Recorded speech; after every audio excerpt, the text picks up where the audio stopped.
When Lois and I sat down in the Yard Sale Cafe a couple of weeks ago to talk about this service, we agreed that we did not want the sermon to dwell on a retelling of domestic violence horror stories. That is not to deny the emotional impact of these stories or to deny the pain inflicted on the victims.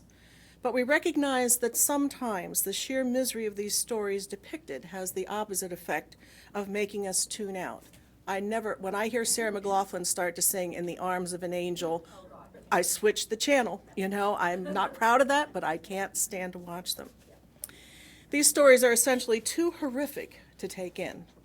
We only need to hear the endless discussion of the allegations against Bill Cosby or watch the local newscast to hear about current cases of abusive relationships. But I do think that some recitation of the facts is necessary if we're going to find out how each of us can help each other and victims of domestic violence to stand up and say, no more. You can see the local impact of domestic violence in the annual report that Lois mentioned in the back of the church today. The statistics provided by the National Coalition Against Domestic Violence, the organization that directly funds the Women's Center, are staggering. On average, nearly 20 people per minute are physically abused by an intimate partner in the United States. During 1 year, this equates to more than 10 million women and men. 1 in 3 women and 1 in 4 men have been victims of some form of physical violence by an intimate partner in their lifetime. On a typical day, there are more than 20,000 phone calls placed to domestic violence hotlines nationwide. A study of intimate partners' homicides found that 20% of victims were not the intimate partner themselves, but family members, friends, neighbors, persons who intervened, law enforcement responders, or just bystanders. 1 in 15 children are exposed to intimate partner violence each year, and 90% of these children are eyewitnesses to the violence, putting them at a high risk of developing abusive behaviors themselves. As staggering as these statistics are, they only tell part of the complicated story of abuse. Domestic violence, or maybe more accurately, interrelational abuse, is not just about a man hitting a woman. Anyone, any gender, any sexual orientation, any age, any ethnic, educational, or economic background can be a victim of abuse. I was gratified to learn that the Women's Center provides resources for men and the LGBT community. Our covenant that we read today, wordy though it was in the program, comes from the UUA's Safe Congregations Handbook and underscores how each of the principles we affirm and believe is intricately linked to preventing and stopping domestic abuse. These statistics guarantee that with the number of us sitting here this morning, that there are those among us who have experienced, witnessed, or suspected someone was involved in an abusive relationship. So this topic may be harder for some others than all of us to hear about. Domestic abuse is a systemic series of behaviors in a relationship that is used by one person to gain or maintain power and control over another, whether it be an intimate partner, dependent child, or elderly relative. Abuse can be physical, sexual, emotional, economic, or psychological. It includes actions or threats of actions designed to frighten, intimidate, terrorize, manipulate, hurt, humiliate, blame, injure, or wound someone. One myth of domestic abuse is that if there is no physical evidence of harm, there is no abuse. But psychological and emotional abuse can be as crippling as a broken arm or a black eye. Victims need to recognize the warning signs of an abusive relationship, and those around them need to provide them with the support to break the cycle of abuse. This very well documented cycle of abuse begins with the tension-building phase. During this phase, the abuser initiates arguments and makes increasingly degrading accusations so that the victim feels worthless and powerless. This phase erupts into an explosive phase where the abuser threatens or initiates physical violence or sexual assault. The abuser will scream, yell, throw things, or threaten retaliation on others. The third phase, unfortunately often referred to as the honeymoon phase, is a time when the abuser apologizes, promises the abuse will never happen again. The abuser professes love and provides conciliatory gifts, all the while still excusing the abusive behavior by blaming the victim. This is one reason why so many victims of abuse continue to stay in these relationships, because it will never happen again. but it always does. So why doesn't the victim just leave? If control is the tool of abuse, secrecy is the energy that fuels it. The threats of the abuser keep the victim silent. The feeling of self-loathing and shame keeps the victim silent. The desire to maintain the status quo, to save face with friends and family, keeps the victim silent. The fear of injury to the victim or others, including children, keeps the victim silent. The lack of resources to leave keeps the victim silent. The fact that this abuser was once loved and shared a history keeps the victim silent, so that the cycle of abuse is allowed to escalate and repeat itself time and again. Recent high-profile cases of abuse have shined the light of media on this epidemic, but often this spotlight ends up burning the victim. When the Baltimore Ravens running back Ray Rice knocked his fiancée unconscious in an elevator and dragged her into the hallway, all captured on surveillance cameras, there were many angry responses that blamed the victim, Janae Rice, who went on to marry her attacker. In a USA Today column titled, "Janae Rice Abused by the People Who, quote, care," abuse erodes that self-confidence you need in order to leave. The longer you stay, says Hillary Bach, a former domestic violence shelter worker, the more your confidence and your self-respect are undermined. And since the capacity that is under attack is the very one you need in order to get out, this makes it harder and harder to leave. This prompted writer Beverly Gooden to start the Twitter hashtag #WhyIStayed, to give victims of abuse the opportunity to explain the complex dynamics involved in an abusive relationship. One woman wrote, "Because he made me believe no one else would understand." Another woman wrote, "Because he told me no one would ever love me, and I believed him." And another, "Because after being stuck in an abusive relationship for a while, I started to believe I deserved it." Amanda Marcotte, the author of the column, concludes that when we ask the toxic question, "Why do you stay?" we're just adding to the shame. At the time of the Ray and Janae Rice incident, talk show host Meredith Vieira, a woman few would see as a target of abuse, decided to tell her story to try to explain why she had stayed in an abusive relationship as long as she had as a young woman. She said she started out loving him, then one night he grabbed her arm, then he pushed her into a wall, and each additional incident escalated until he terrorized her. Even though she had a job and seemingly had the resources to leave, she stayed. She says she stayed out of guilt when he came crying and begging for forgiveness. Eventually, she stayed out of fear. At that time, there were not the hotlines and shelters that are available today. She only broke free when she was offered a job in another city and felt that she could escape. I visited the Women's Center in Bloomsburg to gather the materials for today's service and met with a young woman named Christiana, who was charged with their education outreach. I asked her if there was one thing that she thought people should know about domestic abuse that they might not know or understand. Her answer was, leaving is a process. It is not a single act.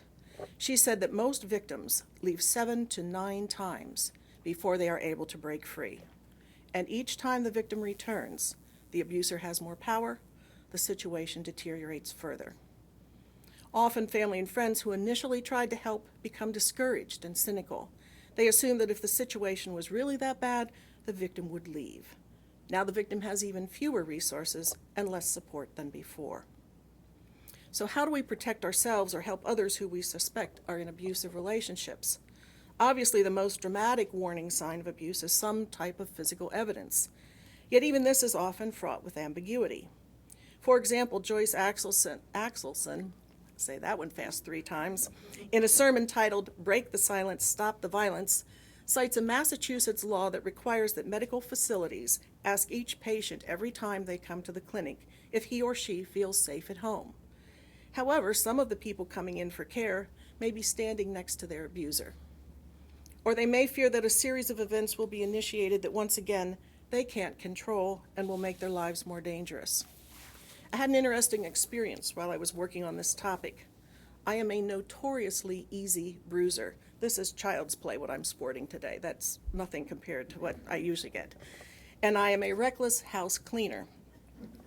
I enter some sort of war on dirt superwoman zone when I am in cleaning mode. A couple of weeks ago, I woke up one morning with this huge purple-red goonie on the top of my forearm.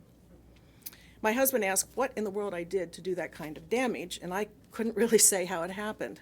I dimly recall vacuuming with one hand while hurling porch furniture around with the other, often punctuated by salty language and running into things with some force.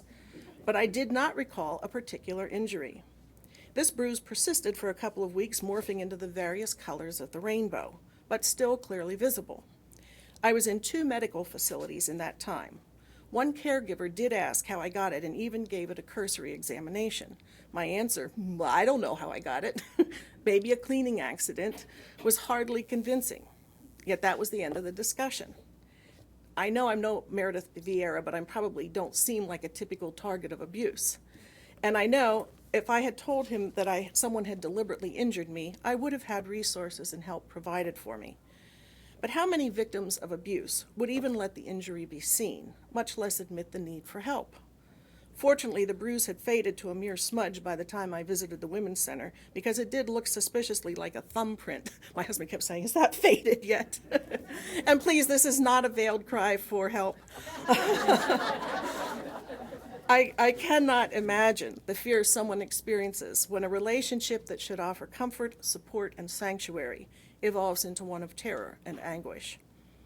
I noticed that most of the websites I visited for information on abuse, including the site for the Women's Center, had an escape from this site red button at the bottom, so that victims of abuse could quickly hide that they were looking for help. Domestic abuse sites are filled with lists of warning signs. Remember that abuse develops as a pattern of behaviors that are worth noting. They ask, are there instances of name-calling or expressions of contempt? Are there patterns of intense possessiveness or jealousy?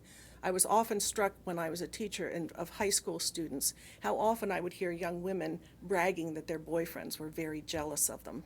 They thought this was a sign of affection, and it rarely is when it reaches those intense levels. Does the partner require that it is his or her way or the highway? How does she or he treat parents and family? Is no ever a possible answer to a request? Are you pressured to change or move faster in the relationship than you're comfortable with? Does the partner try to isolate you by controlling you, who you see, and what you do? Does your partner refuse to share equally in the control of finances and assets? Do arguments inevitably turn into lengthy, violent arguments? Do you feel that you are constantly walking on eggshells? And are you actually physically fearful? This doesn't mean that if one of these behaviors exists that the relationship is abusive, but a pattern of multiple behaviors should set red flags waving. These websites are equally careful to list some strict guidelines about what not to do if you suspect an abusive relationship in the life of someone you care for. They emphasize not to criticize, diagnose, or judge the situation or criticize the partner. This will likely only result in the victim defending the partner. No one wants to admit they married a jerk.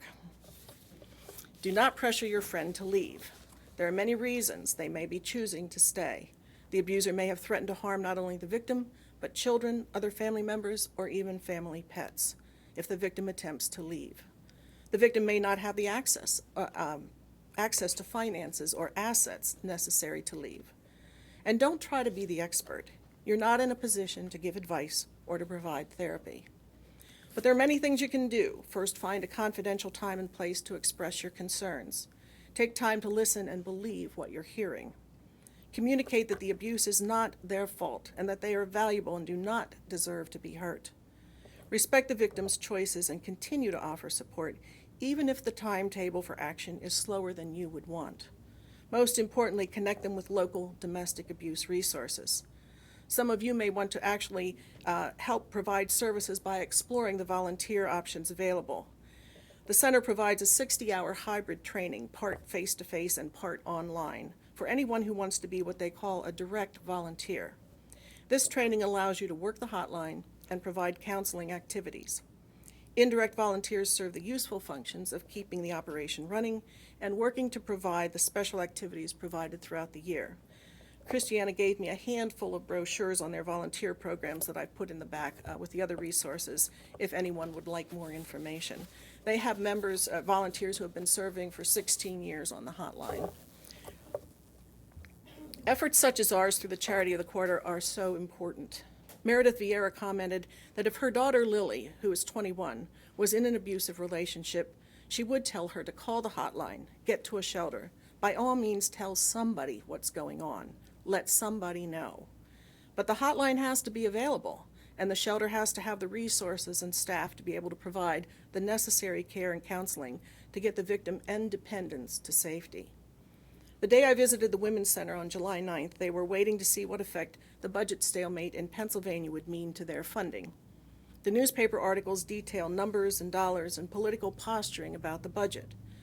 But for a victim of domestic abuse, those numbers and dollars may mean there is no safe bed to sleep in that night. That's why we all have to stand and declare, no more.